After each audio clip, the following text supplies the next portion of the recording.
Some of the best opportunities to learn are the moments in which we are perplexed, those moments in which you begin to wonder and question. These moments have happened throughout history and have led to some truly amazing discoveries. Take this story, for example. There once was a fellow named Archimedes. He was born in 287 BC in the city of Syracuse in Sicily. He was a Greek mathematician, physicist, engineer, inventor, and astronomer. One day, Archimedes was summoned by the king of Sicily to investigate if he had been cheated by a goldsmith. The king said he had given a goldsmith the exact amount of gold needed to make a crown. However, when the crown was ready, the king suspected that the goldsmith cheated and slipped some silver into the crown, keeping some of the gold for himself. The king asked Archimedes to solve the problem, but there was a catch. He couldn't do any damage to the crown. One day, while taking his bath, Archimedes noticed that the water level in the bathtub rose and overflowed as he immersed himself into the tub. He suddenly realized that how much water was displaced depended on how much of his body was immersed. This discovery excited him so much that he jumped out of the tub and ran through the streets naked, shouting, "Eureka!" which comes from the ancient Greek meaning, "I found it!" What did he find? Well, he found a way to solve the king's problem. You see, Archimedes needed to check the crown's density to see if it was the same as the density of pure gold. Density is a measure of an object's mass divided by its volume. Pure gold is very dense, while silver is less dense. So if there was silver in the crown, it would be less dense than if it were made of pure gold. But no matter what it was made of, the crown would be the same shape, which means the same volume. So if Archimedes could measure the mass of the crown first and then measure its volume, he could find out how dense it was. But it is not easy to measure a crown's volume. It has an irregular shape that's different from a simple box or ball. You can't measure its size and multiply like you might for other shapes. The solution, Archimedes realized, was to give the crown a bath. By placing it in water and seeing how much water was displaced, he could measure the volume. Then he'd calculate the density of the crown. If the crown was less dense than pure gold, then the goldsmith most definitely cheated the king. When Archimedes went back to the king and did his test, the story says, he found that the goldsmith had indeed cheated the king and slipped some silver in. These days, using the way an object displaces water to measure volume is called Archimedes' principle. The next time you take a bath, you can see Archimedes' principle in action. And maybe you'll have a genius idea of your own.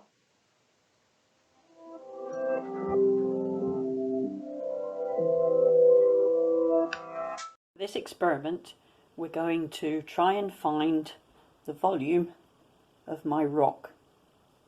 Now in this case, my rock fits in my jug. So providing you're careful with everything, make sure the rock is clean so that it's not going to contaminate any food waste. And watch your glass jug. This is actually glass, so I need to be very careful. So what we need to do is we need to put some water in here, and then we need to put the rock in, and the rock will displace. That means it'll push up the water equal to the same volume. Okay, so I've got to estimate the volume, so I don't put it too much. I'm going to estimate that at sort of just 200. So I'm only going to put probably 150 millilitres. Actually, I'm going to put 200 in there. Now this is where it's difficult. Obviously in school we would use a measuring cylinder for this, which is going to be way more accurate. Now again, you need to look down at it, so I've not got quite 200. So you keep pouring it. Remember, it's got a meniscus, so it's the bottom of the meniscus. So now what we've got to do, now we've got to put our stone in there. Now we could drop it in, but that's likely to cause a splash. So probably the best way is to take my stone, okay, and I'm going to gently, remember that's glass, fingers crossed, okay, I'm going to slide it in there. And that totally didn't work, did it? Take two.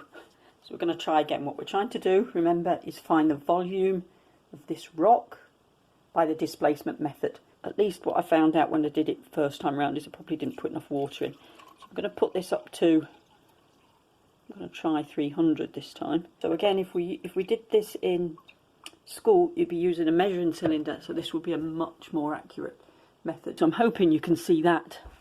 So the volume was 300 before, and it's now, I've got to estimate it, 450. There's 400.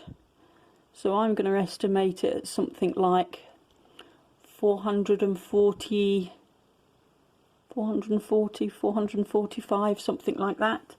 So obviously if my water level was at 300 and it's gone up to 440, then that's 140 millilitres or 140 cubic centimetres.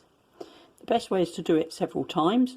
Tried this before. I don't think you can actually see the mass because the light reflects off my scales, so all you can see is 18888, but it's actually at the moment reading 0.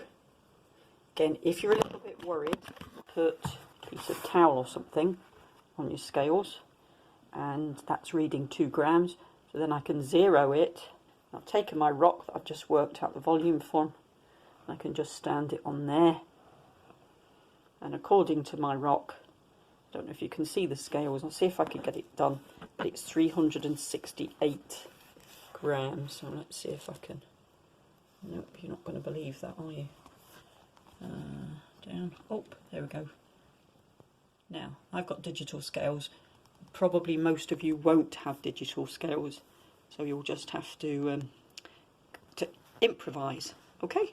Here are my results. I don't know if I'm going to manage this. Finding the density of Boris, my rock. Actually, I don't like him being called Boris. I'll call him something else. Bertie. Boris, my rock, doesn't sound good. Bertie, my rock. Okay, so if I can move that. Excellent. So if we come back to what we had our mass equal to 368 grams. We had our volume equal to, what was it, 445 minus 300 millilitres equals 145 millilitres. Again, that's an estimate. I can't quite decide whether I'm wanting it to be 140 or 145. We can just estimate that.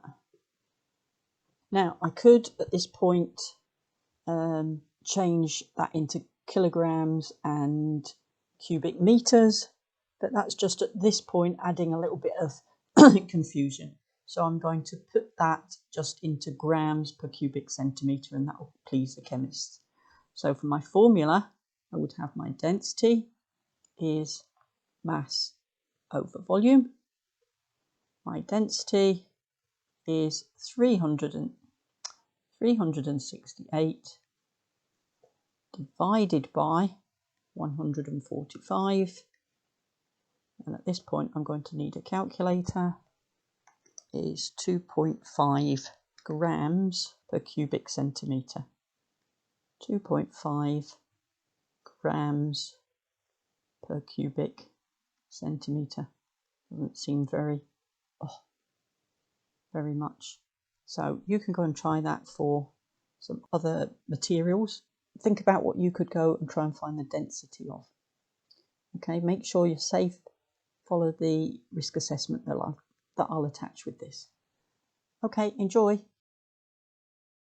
Okay, today we're going to try and find out the volume of the rock we used as an anchor in our boating problem. And because it's an uneven shape, it's quite difficult to do. And it's even difficult to do at home. So I'm putting it on a cloth so it doesn't scratch the sink, as Mr. Hargreaves has just told me. So the first thing we need to do is fill up this time I'm filling up the boat with water. And I'm going to overflow it. But we've tried various methods, and we're going to try this one so that we don't fill it right to the top, and then I'm going to pour a jug of water just to top it up, because as soon as you move the bowl, and obviously you need a flat surface for this. So what I'm trying to do is I'm trying to overfill. I'm going to leave it at that and hope I've got enough water. Okay, so what I'm going to do is I'm going to top it up until it's absolutely full. I think that's not quite.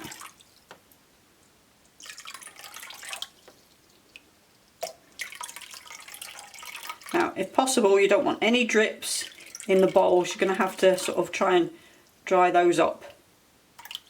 Nearly there. Now my water level is as high as it can be. And it's overflowing, and again you should have dried the bowl out if you can. And then get your rock, your pebble that you used before. I've put mine some thread round it just so that I don't need to splash it into the water. And what I need to do is lower it so it's totally submerged, and then you can see that that's going to overflow the water from my bowl. I can then take my rock out using the string without trying to displace any more water.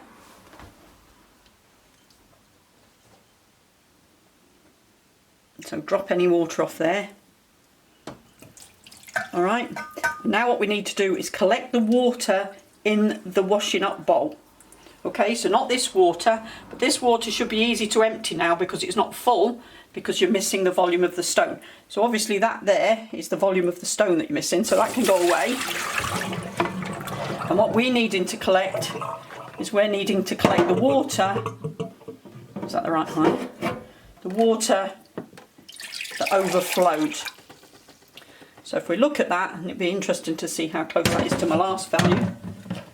According to mine, water level in my jug now says about 250 millilitres. When I did it last time it was 200, so do it a couple of times. We'll see that. Okay, so I'm just moving that out the way. Whoops, see, don't hit it on anything, because this bowl must be empty, and if you can dry it off, an extra pair of hands would help. Okay, so I'm going to top that until it's full up and overflowing. So we're only going to get an estimate of this. This isn't going to be an accurate way of doing it. And if you haven't heard of, Archimedes, this is his principle. Right, then I'm going to take my brick or my rock or whatever my anchor was. I'm going to drop this in, or no, I'm going to lower it in, and that should push out the water equal to the water volume of my rock. I'm just taking that rock out, and then when I take the water out, okay, that's the water now level up to. And now if I pour this water out into my jug, that should be the volume of my stone. I reckon my rock is just under 200 cubic centimetres.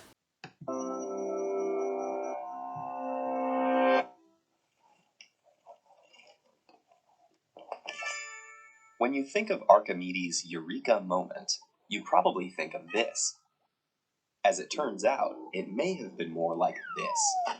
In the 3rd century BC, Hieron, king of the Sicilian city of Syracuse, chose Archimedes to supervise an engineering project of unprecedented scale.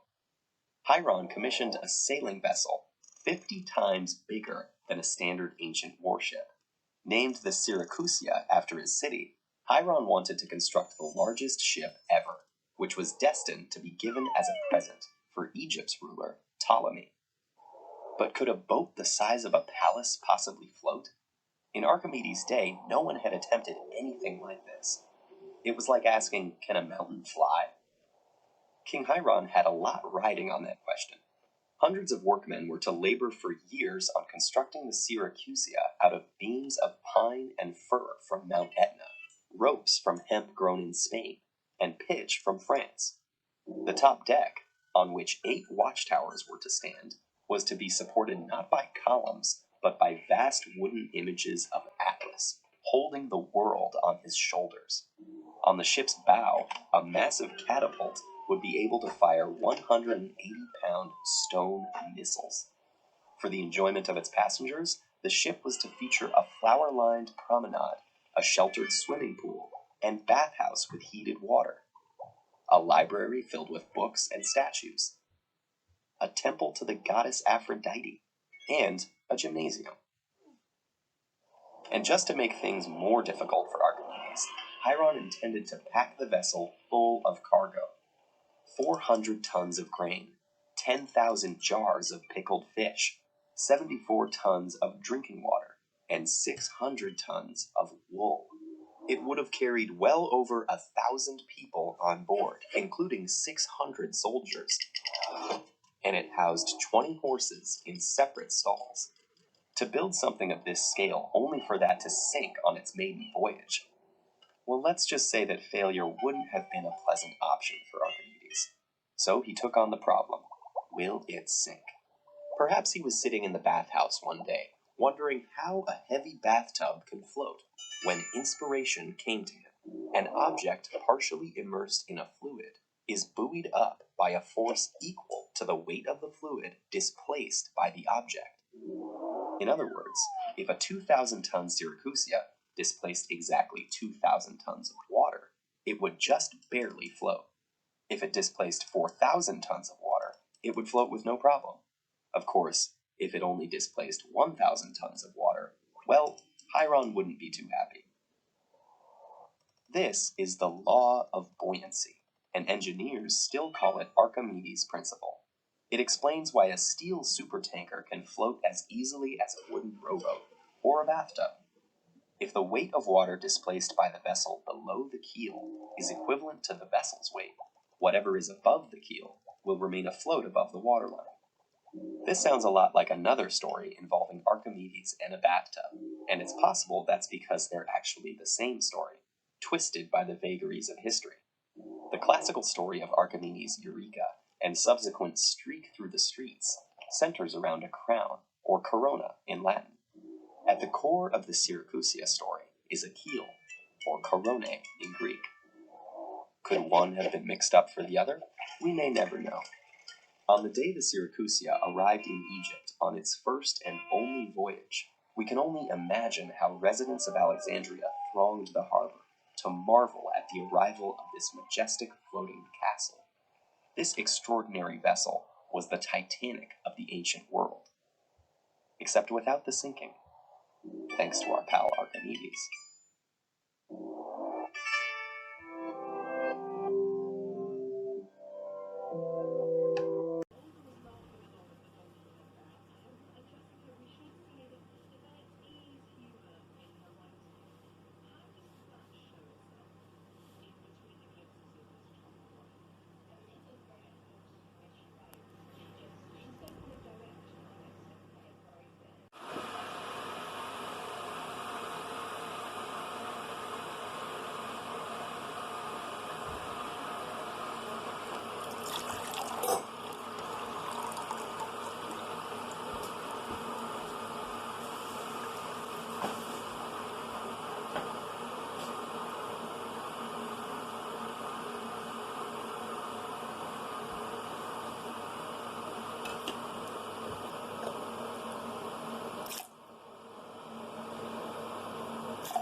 So when you put the rock into the boat, the weight of the rock pushes up its weight in water. And if you look at the picture on the right, that is the volume of water that is pushed up by the weight of my rock. That is 575 grams worth of water, because that's 575 grams worth of rock. You can see from the diagram that that's about 500 milliliters, 500 cubic centimeters, or nearly 600, but the volume of my rock is nothing like that. When the rock is under the water, it pushes up its volume in water. You can see from the second image that the volume of the rock was about 250 milliliters, or 250 cubic centimeters. So when the rock is in the boat, it is pushing up, displacing more water than when it is in the pond. And that is why when you put the rock in the pond, the water level should have dropped. Hope that's what you found. Now it's your turn. What we're looking for is for you to have a go at seeing if you can find the density of different materials. Obviously, it's easier if you have some equipment in your kitchen. If you don't, then see if what you could make, do and mend. Imagine that you're on a desert island and that was your task. Is there any other way that you could find the mass? Could you compare it and make yourself a little set of balances? And could you compare it to the mass of penny coins or 2p coins?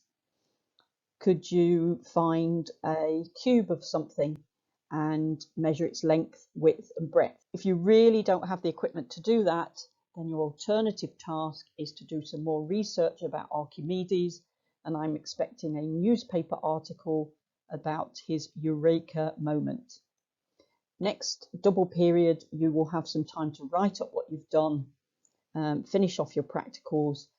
If you haven't done the practicals by next lesson, then your task will be I'll show you some animations and you can find out the density using my animations. You could also have a go at trying to find the density of air. For that you need a balloon. It's not really accurate, but it's a fun thing to do just to prove to you that air has density and air has mass. Enjoy. Bye.